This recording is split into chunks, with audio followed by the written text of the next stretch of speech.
Hello and a very good morning to all of you. Today we are on lecture series for class 12th and today we are going to start a new chapter, that is electrochemistry. This is the introductory lecture for electrochemistry. So today we will be introduced with the topic what is electrochemistry and what all we have to study under this chapter. ठीक है? देखो बेटा, the word itself consists of two parts, that is electrochemistry. The electro means electricity and chemistry means chemical reaction. Either two things happen here in electrochemistry. Production of electricity from spontaneous redox reaction. Spontaneous आप जानते हो, ऐसे reactions जिसकी tendency होती है कि they take place on their own, right. So electricity का production होता है या फिर हम ये कहें कि केमिकल एनर्जी कन्वर्ट होता है इलेक्ट्रिकल एनर्जी में using some specific cells which are called electrochemical cells. Also use of electricity to bring out non-spontaneous reactions.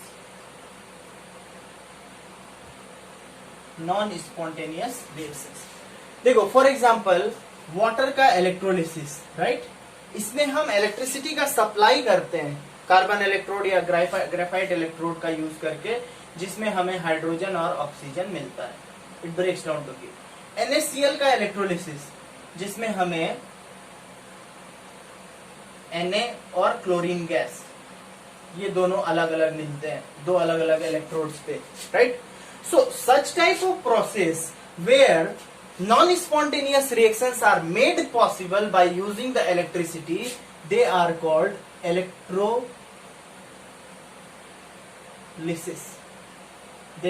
electrolysis.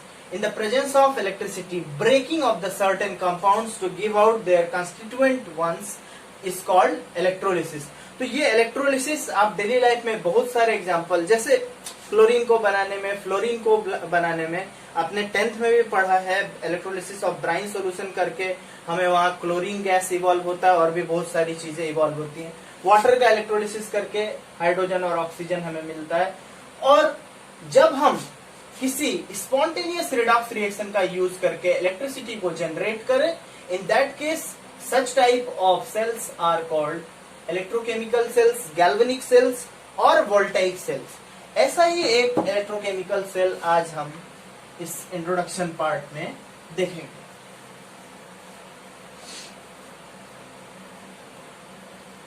कैसे केमिकल एनर्जी इलेक्ट्रिकल एनर्जी में कन्वर्ट होता है, उस चीज को हम समझने की कोशिश करेंगे. See, this electrochemical cell or galvanic cell is having two half. ठीक है, इस हाफ में हम ले लेते हैं जिंक इलेक्ट्रोड, यहाँ पे ले लेते हैं हम copper electrode. The zinc electrode is dipped in salt of zinc sulfate solution and it is dipped in copper sulfate solution. Now what happens? These two electrodes are connected by wire and these two electrolytic solutions are connected by salt bridge to maintain the ion balance. ये आपने redox reaction में class 11th में पढ़ा है. ये zinc electrode है और ये कॉपर इलेक्ट्रोड है. एक एक चीज बेटा समझते जाना कि नेगेटिव चार्ज क्यों होता है, एनोड किसको कहते हैं, कहाँ ऑक्सीडेशन होता है, कहाँ रिडक्शन होता है, उस चीज को हम समझ. ये याद रखना कि इलेक्ट्रॉन लूज के रेडॉक्स रिएक्शन के टर्म में इसे समझना है कि इलेक्ट्रॉन लूज होगा तो ऑक्सीडेशन, इलेक्ट्रॉन गेन होगा तो रिडक्शन. देखो बेटा, what happens? On this zinc electrode, the zinc undergoes oxidation to give out zinc ions and it releases 2 electrons.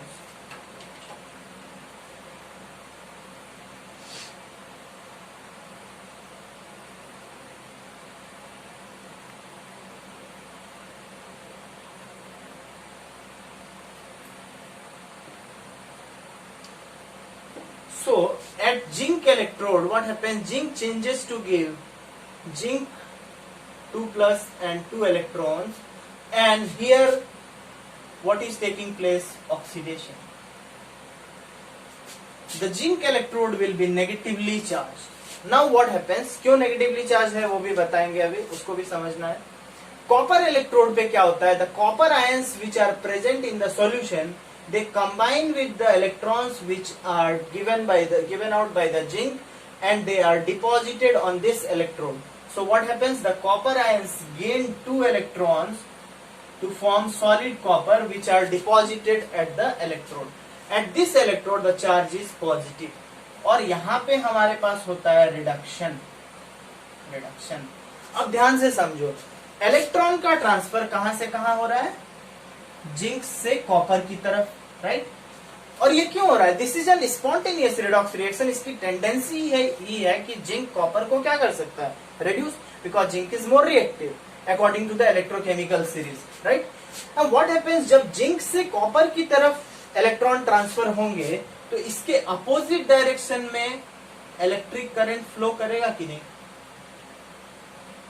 Electric current will flow. अब आप बोलोगे कि यहां नेगेटिव क्यों आया और यहां पॉजिटिव क्यों आया? सी what happens when zinc dissolves in the solution to give zinc ion, it leaves the electrons there and trying to make the electrode negatively charged. At the electrode where oxidation takes place, it is called anode, and at the electrode where reduction takes place is called cathode. इसको याद कैसे रखोगे बेटा? देखो, anox and red cat, right? Anox and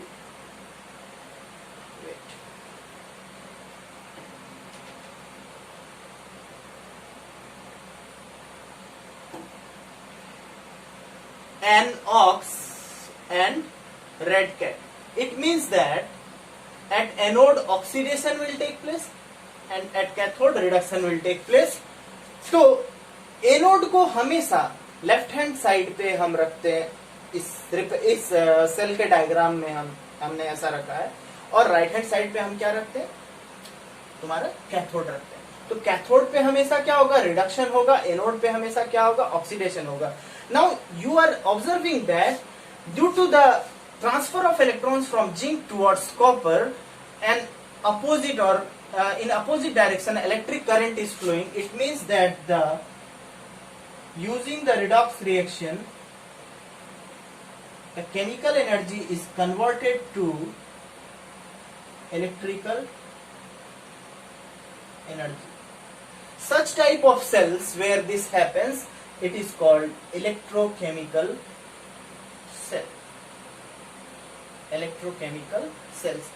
तो वही चीज introduction में आपको समझाने की कोशिश की जा रही थी बेटा, कि केमिकल एनर्जी किसी रिएक्शन की केमिकल एनर्जी का यूज करके अगर हम इलेक्ट्रिकल एनर्जी में उसे कन्वर्ट करते हैं तो that is also a part of electrochemistry, और we can bring about a non spontaneous redox reaction using electricity, that is also a part of electrochemistry, right? इसमें याद रखना, 2 इलेक्ट्रोड्स होंगे, एक जगह एनोड, एक को एनोड बोला जाएगा जहां ऑक्सीडेशन होगा, एक को कैथोड बोला जाएगा जहां रिडक्शन होगा. इसको रब करते हैं, एक बार इसके रिएक्शन को हम समझने की कोशिश करते हैं, right?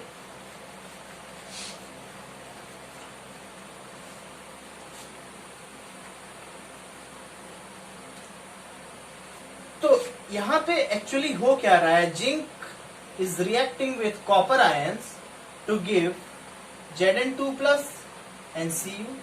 Zinc is changing to Zn2 plus. Here oxidation is taking place and the electrode will be called anode. The copper ions are getting reduced.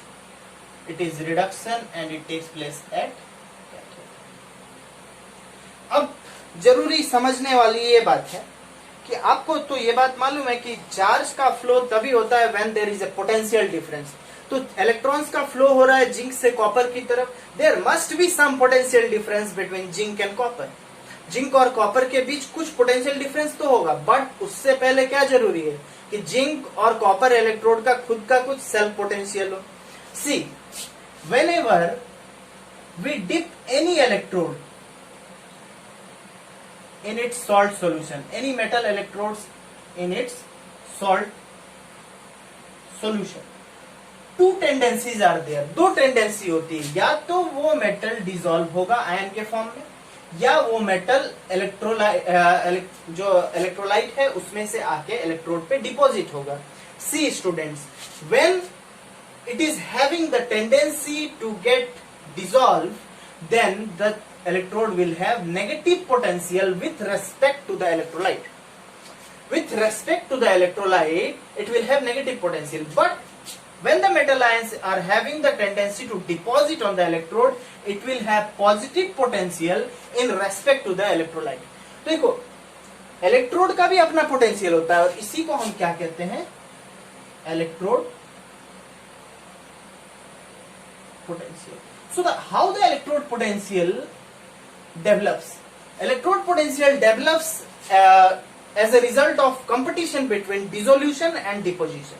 अब डिसोल्यूशन होगा तो नेगेटिव चार्ज होगा, डिपोजिशन होगा तो पॉजिटिव चार्ज होगा. जैसा कि हम देख रहे थे कॉपर के केस में डिपोजिशन हो रहा था तो यहाँ पॉजिटिव चार्ज, जिंक के केस में डिसोल्यूशन हो रहा था तो यहाँ नेगेटिव चार्ज होता है. तो इसी को हम क्या कहते हैं? Electrode potential. अब समझो ध्यान से, अब हमारा जो जिंक इलेक्ट्रोड था और कॉपर इलेक्ट्रोड था, इनका अपना अपना पोटेंशियल है. ये नेगेटिव पोटेंशियल है, ये पॉजिटिव पोटेंशियल है. Now there is a potential difference exists between these two electrodes, due to which the charge flows from zinc towards the copper and the current flows from the copper towards the zinc, right? This potential difference between the two electrodes is called E cell or EMF, right? This is called E cell or EMF, that is electromotive force और cell potential. और इसी को हम standard cell potential से भी represent करते हैं जब सारे स्पीसीज का कंसंट्रेशन एक हाफ सेल में यूनिटी हो. और एक चीज ध्यान देना, किसी भी इलेक्ट्रोकेमिकल सेल में, इसको मैं रब कर लेता हूं, किसी भी इलेक्ट्रोकेमिकल सेल के अंदर दो हाफ होंगे. एक होगा आपका oxidation half,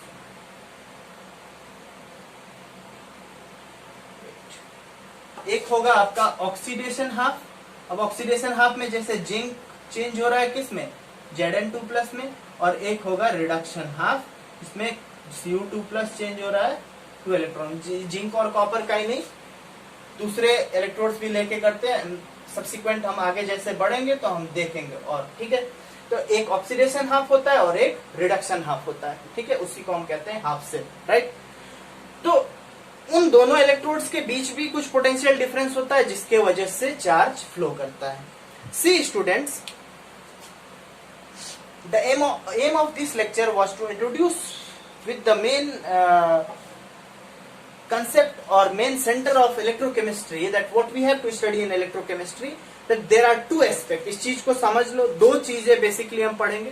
production of electricity using spontaneous redox reaction, और to use electricity to carry out non-spontaneous reaction. एक को इलेक्ट्रोकेमिकल सेल में हम कैरी करते हैं और एक को दूसरे को इलेक्ट्रोलाइसिस बोलते हैं. उस सेल को इलेक्ट्रोलाइटिक सेल कहा जाता है, राइट? उसका अपना इंडिविजुअल पोटेंशियल भी होता है. So this much for the introductory class. ये ऐसा इसलिए क्योंकि नेक्स्ट क्लास में हम अब सीधे कैलकुलेशन पार्ट, या फिर ये समझो कि इसके क्वांटिटेटिव पार्ट पे आएंगे और हम ये सीखेंगे कि इलेक्ट्रोड पोटेंशियल, सेल पोटेंशियल, इन सब का कैलकुलेशन हम किस तरह से कर सकते हैं. और whether there is a sign convention, we will also know whether there is a way to represent the cell or not. So this much for this lecture. I hope you have understood that what we have to study in electrochemistry. We will continue our lecture for electrochemistry in the subsequent lectures. Thank you for this lecture. Have a nice day.